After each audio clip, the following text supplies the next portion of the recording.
China menghadapi depresi besar, seruan mendesak untuk mengencangkan ikat pinggang.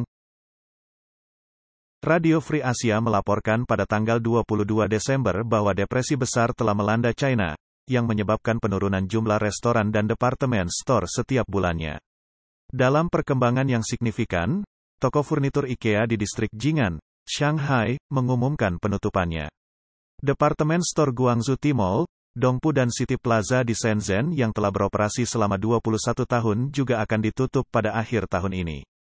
Dari Dewan Negara PKC hingga pemerintah daerah, ada suara bulat yang menyebutkan perlunya melakukan hidup hemat. Kementerian Keuangan PKC, dalam dokumen konferensi kerja tahunannya, menekankan hidup hemat sebanyak 6 kali, menandai peningkatan yang signifikan dari 1 kali penyebutan dalam naskah pertemuan tahun sebelumnya. Menurut blogger keuangan Lu Shao Talks Finance, Beijing pernah menggunakan real estate sebagai senjata pajak, dengan sekitar 50% pendapatan lokal berasal dari berbagai pendapatan real estate. Jatuhnya pasar real estate telah meningkatkan tekanan tajam pada pemerintah daerah untuk meningkatkan pendapatan, sehingga mengharuskan melakukan hidup hemat. Sejalan dengan hal ini, seperti yang telah diberitakan sebelumnya, pemerintah kota Xiamen mengeluarkan pemberitahuan untuk memperkuat manajemen anggaran dan mengikuti aturan hidup hemat. Arahan ini mencakup penangguhan proyek konstruksi lokal sebesar 10% dan pemangkasan pengeluaran bisnis khusus departemen dan dana publik masing-masing sebesar 20% pada tahun 2024.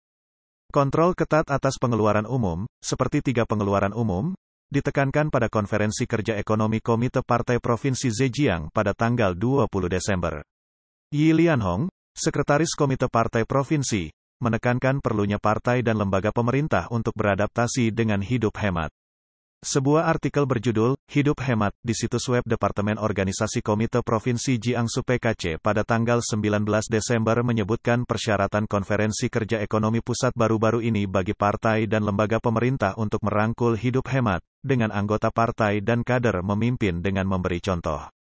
Karena kendala keuangan, pemerintah daerah di Zhejiang dan Shenzhen mengeluarkan pemberitahuan yang menginstruksikan departemen pemerintah di semua tingkatan untuk menjalani hidup hemat, yang menyebabkan berbagai instansi dan lembaga pemerintah untuk memberhentikan personil non-staf. Netizen berkomentar bahwa pejabat Kementerian Keuangan mengklaim bahwa pemerintah hidup hemat agar rakyat memiliki kehidupan yang baik. Namun, mereka menyatakan keinginan agar rakyat biasa dapat menjalani hidup hemat yang sama dengan pejabat pemerintah tanpa perlu standar ganda. Nona Zhou, seorang penduduk Shijiazhuang, menyebutkan bahwa kendala keuangan yang dihadapi oleh berbagai pemerintah daerah telah berdampak pada operasional pemerintah. Pegawai negeri sipil di berbagai unit telah hidup hemat sejak pandemi, dan beberapa masalah gaji untuk staf dan unit afiliasi pemerintah kabupaten harus diselesaikan secara mandiri. Putri seorang temannya yang belajar di luar negeri sekarang didesak untuk mengajukan permohonan imigrasi dan tinggal di luar negeri karena kesulitan keuangan. Pada bulan Februari tahun ini, 31 provinsi di China mengusulkan rencana untuk menjalani hidup hemat, yang melibatkan kontrol ketat atas pengeluaran umum, dana, dan banyak lagi.